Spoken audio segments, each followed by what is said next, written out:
ছোটোবেলার মতো এখনও বাজারে গেলে বাবার পেছনে পেছনে ঘুরে বেড়াই, ঠিক একই রকম এখন ওর সাথে বাজার গেলে, মানে আমার হাজব্যান্ডের সাথে বাজার গেলে একইভাবে আমি বাবার মতো কিছু কিছু ঘুরে বেড়াই। আর ও আমার বাবার মতো আমার ব্যাগ ধরতে দেয় না, যেটা আমার ভীষণ ভালো লাগে। জাস্ট আমি হেঁটে বেড়াই, আর কিছু না, এটা দেখি ওটা দেখি, এটাই করি আমি। অনেক দিন বাদে দুজনে মিলে বেরিয়েছিলাম, তাই লস্যি, বাদাম ঢালাই এইসব স্ট্রিট ফুডই খাচ্ছিলাম।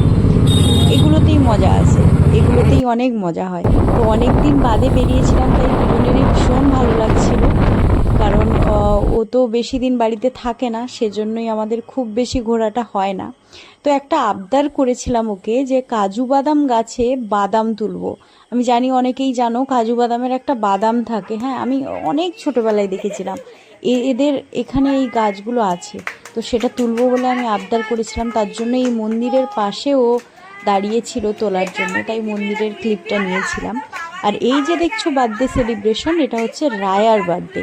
রায়া হচ্ছে ওর দিদির মেয়ে, আমার হাজব্যান্ডের দিদির মেয়ে রায়া, ওর বার্থডে সেলিব্রেশন, যেখানে আমরা যেতে পারিনি, বাট ওর জন্য এই কেক পাঠিয়েছিলাম, যেটা কেটে ও আমাদের ভিডিও শেয়ার করেছে। ওর আনন্দ দেখে আমরাও ভীষণ আনন্দিত হয়েছি। তো এভাবেই আমরা কিছু কিছু দিন এগোচ্ছি এবং অনেক ভিডিও শ্যুট করে রেখেছি, যেগুলো আমি আপলোডই করতে পারিনি।